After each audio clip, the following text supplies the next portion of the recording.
السلام عليكم، لاباس عليكم بخير؟ مرحبا بكم في فيديو جديد ان شاء الله. اليوم غنعدل معكم واحد الشيوه كتجي مزيونه بزاف وخفيفه. اليوم غنعدل معكم همبرجر بالطريقه ديالي، نتمنى تعجبكم ان شاء الله. دابا غنعطيكم مقادير البيزاس ديالنا ان شاء الله ديال همبرجر. غنحتاج بيضه وحده، كنحتاج معلقه كبيره د السكر، 2 معالق الزيت، غنحتاج معلقه كبيره د الخميره د الخبز، عندي هنايا معلقه صغيره د الملح على حسب الذوق، وغنحتاجو 2 معالق الحليب نيدو، غنحتاج الماء دافي والطحين على حسب الخليط. بسم الله. دابا غادي نبدا. غنعمل خميره د الخبز،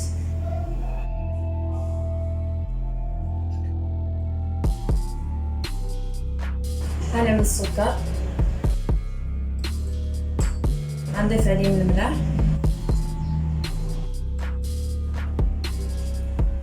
غنعمل الماء دافي دابا،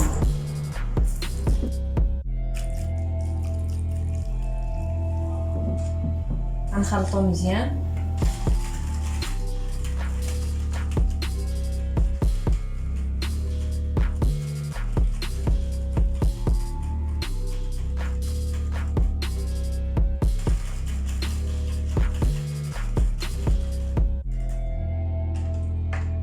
دابا غنزيدو بيضه،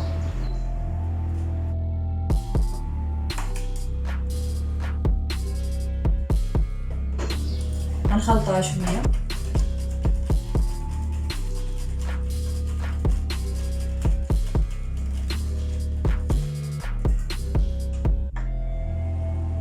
دابا غنضيف الزيت،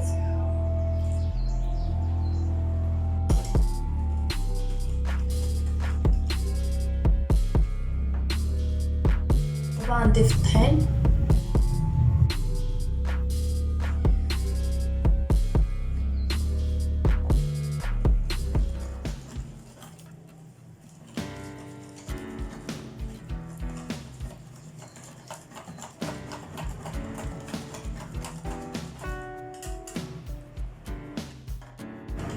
غنضيف 2 معالق الحليب نيدو،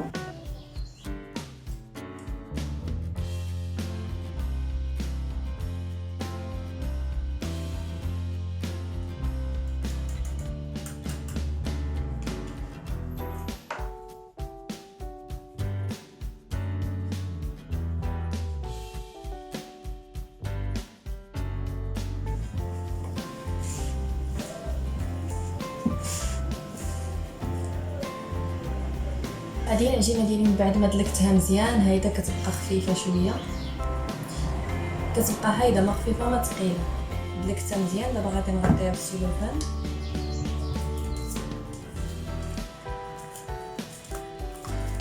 دابا غنخليها 10 دقائق ترتاح وغنرجع معكم ان شاء الله.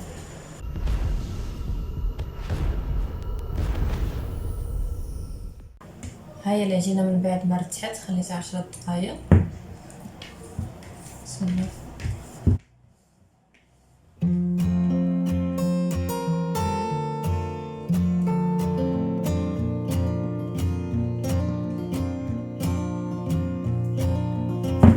صافي دابا غادي نبدا نشكلها كويرات الحجم اللي بغيت.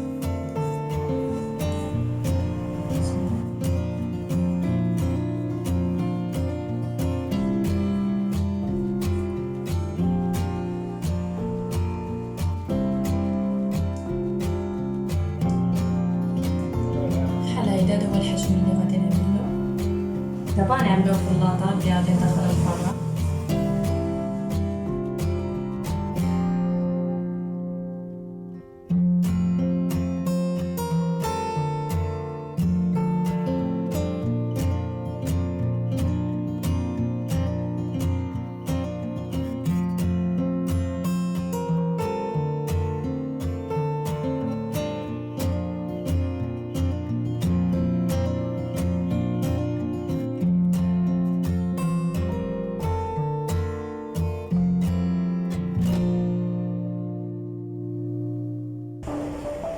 دابا انا شكلتهم كويرات كبارين، نتوما ممكن تعملوهم كويرات صغارين على حسب نتوما شنو بغيتو. دابا غادي نغطيهم بالدره ونخليهم يخمروا حتى يتضاعف الحجم ديالهم ونرجع معكم ان شاء الله. يلا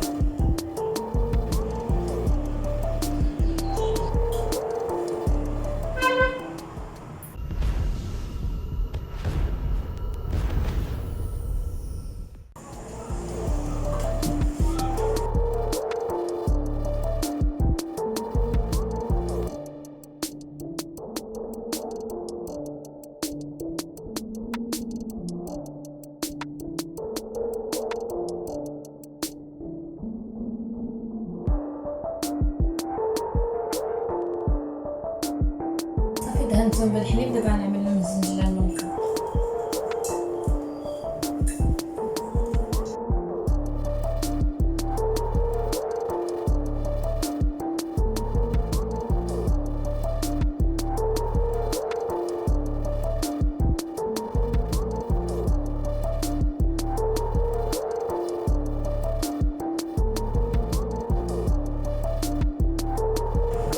صافي هما من بعد دهنت الوجه ديالهم بالحليب ورشيت عليهم الزنجلان. غنعملوه في الفران من التحت حتى يطيبوا لي من التحت عاد نطلعوا من الفوق.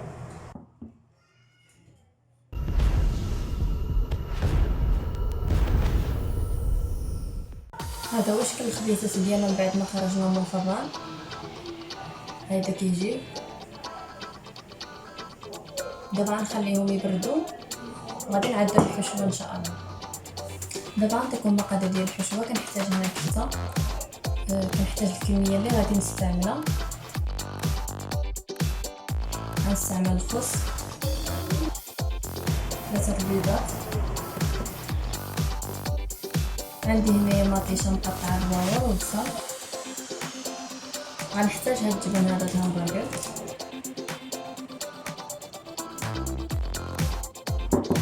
دابا غنعمل عطريه الكفته. عندي معلقه صغيره د الملح، نص معلقه صغيره د السكينجبير، معلقه ديال التحميره، عندي نص معلقه ديال الزيت. صافي دابا غنبدا نخلطها مزيان حتى تدخل فيها العطريه.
دابا انا وجدت الحشوه كامله. دابا نعدل لاصوص اللي غادي ندهن بها الهمبرجر ديالي.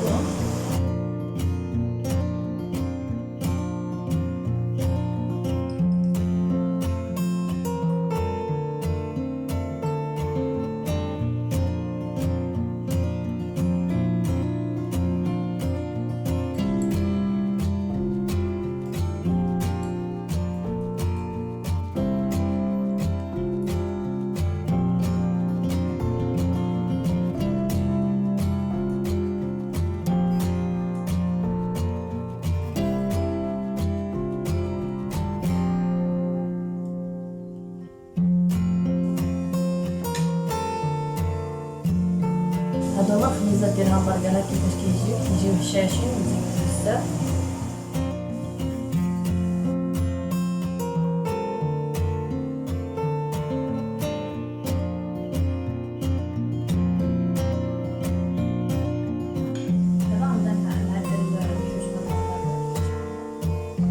سخنت الخبيزات الهمبرجر شويه في المقله. هذه لاصوص اللي عدلت، عندها هنا بحال هايله.